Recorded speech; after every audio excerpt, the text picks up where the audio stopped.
Sony has been the undisputed king of PlayStation exclusives this generation, with the Ghost of Tsushima stepping up to the challenge to be considered as another fine addition to this stellar lineup of titles on the PS4, like the Uncharted series, God of War, and Horizon Zero Dawn. Early impressions were environments, setting, and the gameplay all look to be on point. And if you've already seen a lot of reviews, you'll know that this game has been highly praised, though in my opinion, this game does have its own faults. In this video, I wanted to find out if this game really is sharp like a fine blade, or if it's actually more like a rusty kitchen knife. Let's find out, shall we? Ghost of Tsushima is an action-adventure samurai game featuring an open world kind of like Assassin's Creed, but with less of a clustered mess of a map to explore, and absolutely stunning environments from top to bottom. Believe me when I say that they are absolutely stunning. It's really impossible to show you how impressive these environments are in this video. It's impossible to show you here because of YouTube's compression, so it's something that you don't really appreciate until you're seeing the game one-to-one for yourself. As a photographer, when I saw the previews of the environments, my jaw dropped, only to further drop once I actually saw the insane amount of options you have in the in-game camera mode in this game, which is almost like an actual whole other game in of itself.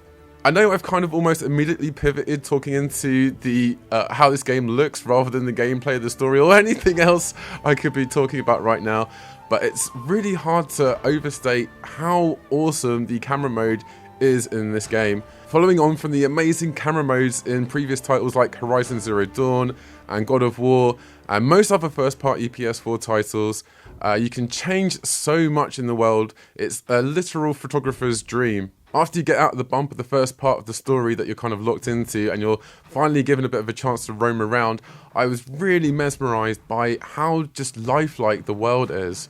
Leaves are constantly falling from the trees, the wind blowing through the character's hair and the foliage around me, and believe me, this game has a lot of foliage. Just the sense of being fully immersed in this world is so lush. Part of the appeal of the photography mode in this is that you can just tap right on the D-pad at any point and you're instantly in it, which makes capturing fights and epic moments so easy and effortless. I lost so many hours in this part of the game that just roaming around the land and soaking up all the atmosphere was an absolute joy. The camera mode itself is like Instagram filters running at 400%. You can change the weather conditions, the time of day, the mood of your character, the amount of clouds that are in the sky, the wind direction, how aggressive that wind is. You also get to choose a choice of particles ranging for anything from different types of leaves to ambers and multiple birds. You can also control the amount of particles you want to be on the screen. Different types of color grading, the exposure, different types of focal lengths, and all different types of camera lenses as well. Also being able to add in cinema bars and music at the drop of a hat. It's literally all there at your fingertips and it's so easy to mess about with. Anyone can get to grips with it and produce absolutely stunning images or beautiful bits of video. Okay, so that's enough about me gushing about the visuals of this game. The story follows a samurai on a quest to protect Tsushima Island during the first Mongol invasion of Japan. This is a right part of history that has barely been touched on successfully by games in the past, but I'm happy to say that Ghost of Tsushima really does it justice, staying accurate to the outfits that would have been worn at the time. Jin Sakai, the main protagonist, is on a quest to overthrow the Mongols with a big bad that you obviously have to hunt down and kill as the end goal.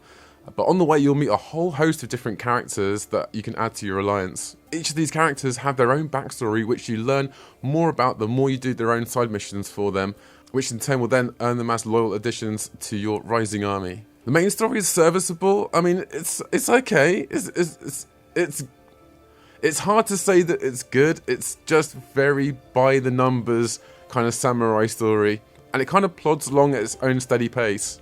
It's so frustrating that it's played so straight, because just with a little bit more of a human touch to the way that the story's presented, it would have been really effective at making the story have more of a connection to the player. Instead, Jim is this kind of blank slate that just kind of passes through a lot of these events, kind of indifferent about a lot of the stuff that's happening, while also having his own motivations for overthrowing the Mongols. This works from a player perspective, where you get to imprint more of your personality onto the moment-to-moment gameplay of Jin existing in this world. Really does fall a bit more flat when it comes into cutscenes, and he's just kind of just shunts and grunts. Anyway, this is kind of a nitpick because even though the story should be the main driving force for any game out there, there is so much else you can do. And of course, who cares about story when you can do all of this?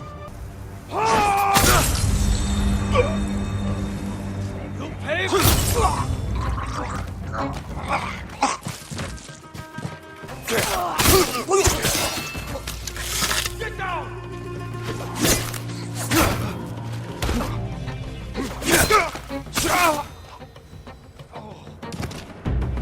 Of course, this is the real reason why you're here. You want to be a badass samurai warrior going from place to place and taking back the land that is rightfully yours. The moment-to-moment gameplay of exploring the world could be interrupted at any point when you discover a Mogul party or you discover a village that's been taken over. You can seamlessly move into a combat encounter at any point and you'll have a whole host of weapons and techniques that you'd expect from a samurai game. The three main methods of attacking are to go in stealthily and pick off enemies one at a time, or you can go in and call out enemies if you're feeling really brave and skilled enough to take on an entire camp at once, or you can kind of mix up the two. There's no real right or wrong way to go about playing this game. You can really kind of change your style on the fly, which is really nice. You start off with your trusty sword and a dagger, and further down the line you'll get access to weapons like a bow, a heavy bow, which is basically an old school sniper rifle, as well as other items like smoke bombs, grenades, kunai, as well as getting extra climbing abilities like a grappling hook. Just like most games, the more you fight, the more XP you'll earn, which in turn will then give you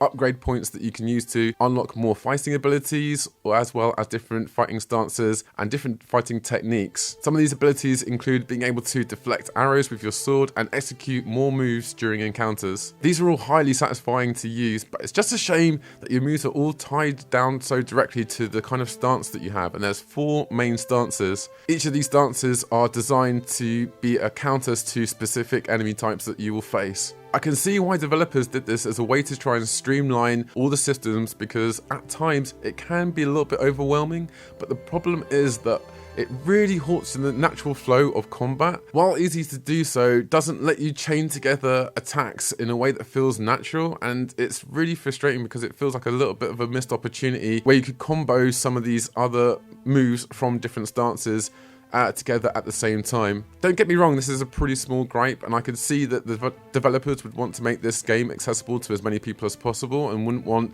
newbies to be overwhelmed with all the choices that they have at their disposal.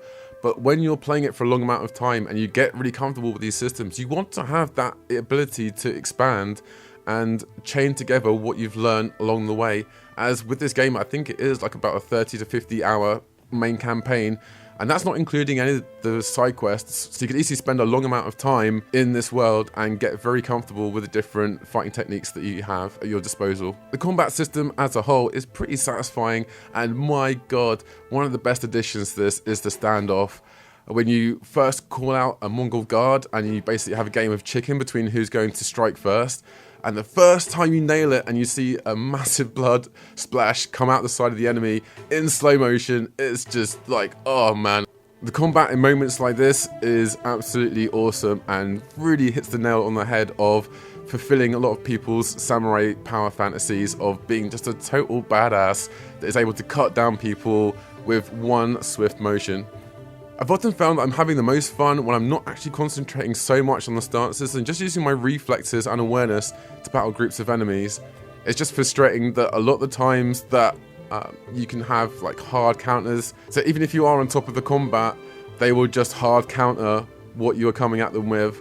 And yeah, it can just be like a complete blick roll. The game is kind of just forcing you into like, no, you have to use the right stances to hit the right enemies, and that is the way this game wants you to play. When you finally get the timing right on new skills, especially things like deflecting arrows and countering otherwise unblockable moves, it's so good.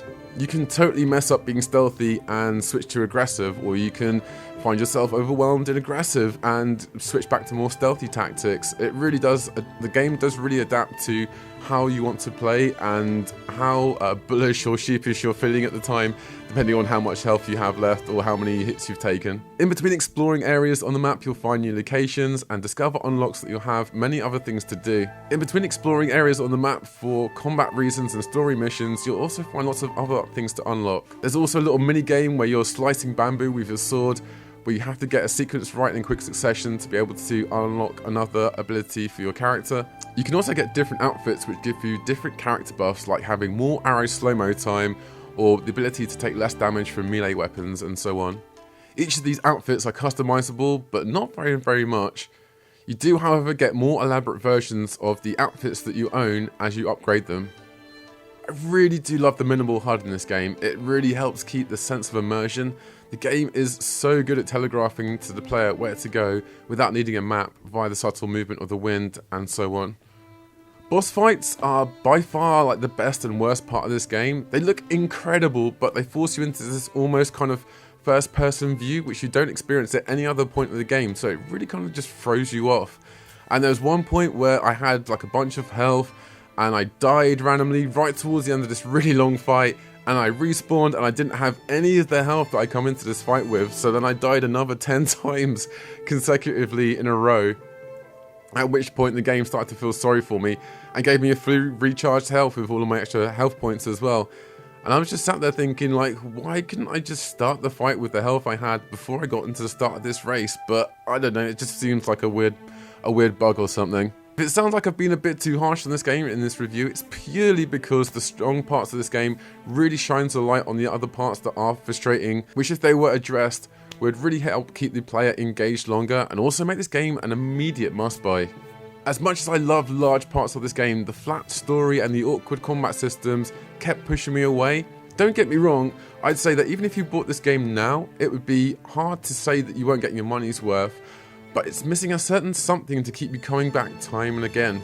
This is, however, an interesting time to post this review because in just a few days' time, this game will be receiving free DLC. Sony is really going the extra mile with this title and offering free DLC which will focus more on the supernatural folklore side of samurais, as well as offering multiplayer modes including raids. I'm really super excited to see what this looks like when it comes out, and we'll give you guys a rundown of what it looks like as well when it's out. So yeah, considering this game isn't stuffed with any microtransactions or battle passes or anything like that at all, which would constantly gouge your wallet after you've bought a product, and you're getting free DLC in a few days' time, I would say that now is the perfect time to pick up this game if you haven't already.